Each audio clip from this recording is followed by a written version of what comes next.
Hey, what is going on, guys? It's TGF here. Welcome back to another video of mine. This one will be a OU match I had last night against Rapid Peter. It was a pretty good match. Two things I want to start off with. First thing is I'm going to be using the same background as I did last battle. That's because I just love the background. And second thing is, how was your day? Leave a comment. Just let me know, because I know mine was pretty bad. Had college. But yeah, just leave a comment, let me know. So anyway, like I said, this was against Rapid Peter. You may notice I'm actually keeping the game audio in this time, which is very strange for me, but because of reasons to do with partnership, I'm going to be leaving the music in there. But anyway, he's going to lead out with Airfoon, and Whimsicott, and I'm going to be leading out with my Swampert. He's going to go for the taunt first turn. I kind of predicted that, and you know, obviously, seeing as he has the Mischievous Heart or Prankster ability, that's going to go before my Stealth Rocks, even if he was slower. So I'm just going to fire off an Ice Beam that's going to hit him for a pretty decent amount of damage, actually. It's going to do just less than half of the lefties. I wasn't really too sure if I could 2-hit KO him, but I didn't really want him to hit me with any type of grass type move, should you want to go for that. So I'm just going to stay in on the off chance he wants to overpredict. He goes to the Toxic. That doesn't tell me if he overpredicted or not. He might have just wanted this thing Toxic, but in either way, I'm going to get the crit here on the Ice Beam, which is going to take him out, which is absolutely lovely, because, you know, if he'd have stayed in and been able to get off another hit, it might have been a grass type move. And obviously Swampert being 4 times weak to that, it definitely wouldn't have been good. So now he's going to bring in his Reuniclus. I would have called it Rank Elusive. He's going to bring in his Reuniclus. I want to stay and hit it with Earthquake for some damage, because I have a feeling he's going to go for some kind of shenanigans. But he doesn't. He just hits me straight with a stab Psychic. It's going to do over half, which is kind of disappointing. And with the Toxic damage racking up as well, I know I'm definitely not going to be able to live another hit. So, I mean, here I could switch out into something to resist or be immune to, or I could just stay in and fodder off Swampert. I'm going to stay in knowing that I'm going to be faster. I'm just going to decide to lay out my rocks. I know he has Starmie as a potential spinner, but I think Azelf is at a speed tie with it, if I'm not mistaken, so I can bring that in later on and risk the speed tie if I have to. I don't really think I have anything faster than Azelf. I'm not really too sure what the bases are, but I know it's going to be a speed tie either way. So I'm going to bring in Azelf now. I'm just going to go for the U-turn in case, you know, it might take it out. I'm not really too sure. The only bad thing is, stupidly, I am running a timid nature, so if I wasn't timid, it might take it out, but who knows. I am a expert belt variant, so it will do a good amount. So I'm going to switch it now and go out into my Ferrothorn, knowing I can take whatever he wants to go for. I did kind of want to scout to see if he had the Shadow Ball, and I think here he just actually decides to try and scout me by going for the Recover. Not really a smart play, because, you know, I could have had something to hit that thing really hard, but turns out I don't. So anyway, I'm going to switch out now, and I'm going to go into my MBZ, which is my Latios, just in case he wants to go for anything. I know I can take anything other than a Shadow Ball, and I know if he does want to go for that, then obviously that would be stupid, because Ferrothorn's going to resist it. So I'm going to bring my Latios. I know I'm going to be choice spec, so I know I'm going to be able to hit that thing super hard. I'm a timid variant, not a modest one, so I did have my doubts, but, you know, specs, 140 base power, we've been through this. It's definitely going to take out the Reuniclus right there, which is very nice. It means that I don't take any damage prior to that. You know, he could have had the Shadow Ball, whatever, so it's very nice at outspeed. But I don't think they'd be outspeeded unless we're on a Trick Room. So he's going to bring in Starmie now. I'm going to stay in just in case he wants to spin on the switch, and I kind of want to see if I can take this thing out with the Draco. So I don't take that Ice Beam very well. I know I can take one. I suppose I do take it pretty well, being super effective and everything, but, you know, it's coming from a Starmie, so anyway, I'm going to hit him with a Draco. It lives with a smidgen, the smallest of a smidgen, which is very unfortunate, because now I'm going to have to switch if I want to keep my Latios for later on in the match. And I figure, you know what, I don't actually think I'm going to need it, so I'm going to leave in Latios right here just to die. If I'd have lived with min damage and been able to kill him off, that would have been great. No, my luck, I probably would have missed Draco anyway. But, yep, he kills me off, and if you want to go for the Rapid Spin, you know, I could have just killed a spinner there and then, but unfortunately that's not going to be the case. So anyway, now I'm going to have to bring in Azelf. I'm going to have to risk the speed tie, because I don't have anything faster on my team. Luckily for me, I do win the speed tie, and I'm able to take that thing out. The only reason I could think of that he might be slower than me is if he wasn't running a beneficial nature, you know, for speed, or he was running a hidden power of some sort, which meant he had to sacrifice his speed IV, such as Ice. I really don't know. But anyway, if it was a speed tie, I win it. He's going to bring in Glyspore now. I don't know what he wants to go for. Most sets are generally going to be Sword Stance, Protect, Ice Fang, and Earthquake. So I'm going to switch to my Ferrothorn. He decides to lay up rocks on the switch. Good play on his part, because I could have hit him really hard with the special type move there, but I figured, you know, it'd probably be best to play it safe. And I go into Ferrothorn, because I know I can resist anything he wants to go for. And right here he goes for the Protect, showing me he does indeed carry it, so that's already Stealth Rocks and Protect. I'm guessing it may be Ice Fang and Earthquake maybe, but just might not try and Self, I don't know. So anyway, I'm going to try and Leech Seed here as he does Protect. I'm not really too sure what he wants to do now. But it's really, Up to me whether I predict the switch and switch out, or if I just want to go for the leech seed on whatever else he wants to bring in, because I know the airphone's dead now, so he doesn't have anything to take it.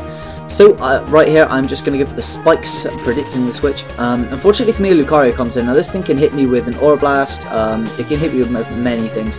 So he actually goes for the crunch and over predicts, as I thought, which is really nice. I guess it wasn't really a prediction, it was just kind of if he kills me, he kills me, if he doesn't, he doesn't, and I get to get up leech seed. So not really a prediction, but anyway, I get to stay in, take hardly any damage from that crunch, and be able to get up leech seed. So I know if he did have a focus sash, it's definitely going to be gone after iron barbs and the focus sash, and the leech seed.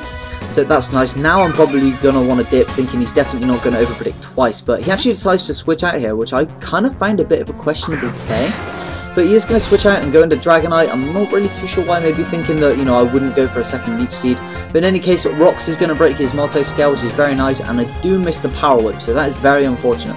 But he's going to go for Outrage now. Now, I was kind of suspecting a band here, seeing as he didn't really care about bringing it in on Rocks. But that damage really doesn't kind of say band to me. No, Choice Bandit, no.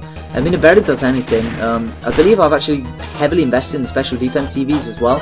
So I really thought that would have done more, but I guess not. You know, being steel type means naturally high defenses, and I'm obviously going to resist the dragon. So not really too big of a deal. I really don't mind. I'm going to stay in and take another one. And I just figure, hey, you know what, I'm just going to Leech Seed him, because after the Iron Barbs, I can get a little bit of health back from Leech Seed, otherwise it just would have been a pointless move. So I'm going to proceed to do that. Luckily my Leech Seed does hit, as that would have been very bad. But yeah, it does hit. I know that's definitely going to take him out this turn. I'm going to get lefties back and the Leech Seed recovery, which is nice, because that means my Ferrothorn can stay in a little bit longer. I definitely can't take a fight and hit, and if Lucario wants to come in, I am going to have to fodder off or switch. Now, I could switch into Azelf, but on the off chance he wants to go for the crunch, it would probably be best if I stay in. Plus, I want to see if he has the Aura Sphere. I called it Aura Blast earlier because I'm retarded. He goes for the close combat, which tells me he's a physical variant. You know, after seeing the crunch, kind of suspected that anyway. But that is definitely going to take me out. At least I get some Steel Barbs damage on him, I guess, or Iron Barbs, whichever you want to call it. Useless crit here, definitely not going to matter. But I know I can bring in Azelf to revenge kill if I need to. I carry the flamethrower on my Azelf set, so that's absolutely grand. And after being an expert battle, that's definitely going to take it out, without a doubt. So I'm going to go into Azelf, very appropriately nicknamed, you know, just to bluff the Choice Band or Choice Specs or whatever move I want to go for. So far he's only seen the U-turns, so I'm kind of thinking he may suspect that I'm banded. But I do like to bluff the choice items as much as possible anyway, seeing as, you know, it's just the best thing to do. So here, I'm going to go for the flamethrower. I don't care if he doesn't stay in. I know I'm going to hit anything pretty decently. Turns out to be a Gliscor. Definitely not very bulky on the special side, although it does take it pretty well. I was kind of worried, and I didn't really want to go for the Psychic here, just in case it didn't take him out. And judging by the prior damage from flamethrower, I really didn't think it would. So I'm going to switch and go into my Zapdos, which is going to be specially defensive. But I know I'm going to be able to obviously take an Earthquake if he wants to go for it. And I kind of want to see if he has the Ice Fang, because if he does, I have a feeling it really won't do that much anyway. It is coming from a Gliscor, it's not stab or anything. And Gliscor's attack is usually pretty bad, just because it's not normally invested, because they normally have Sword Stance for that. So I kind of felt safe bringing it in. I'm just going to go for the Hidden Power Ice here. I know that will easily take him out, being 4 times super effective. And I believe I'm invested just a little bit in special attack, so that's definitely going to be a safe KO for me, which is nice. I wasn't surprised that I outsped him, but you know, it was kind of nice. So I'm going to take that thing down, and battles at slow rate, so very weird. I don't know why. I normally narrate faster, as you guys know. But anyway, he's going to bring Lucario, just on the off chance I can outspeed him. I'm going to stay in and try and hit him with a Thunderbolt or a Discharge or whatever. Okay, I'm going to switch, never mind. So I'm going to switch out, go into Gliscor now, and I can take any hit. That's the point.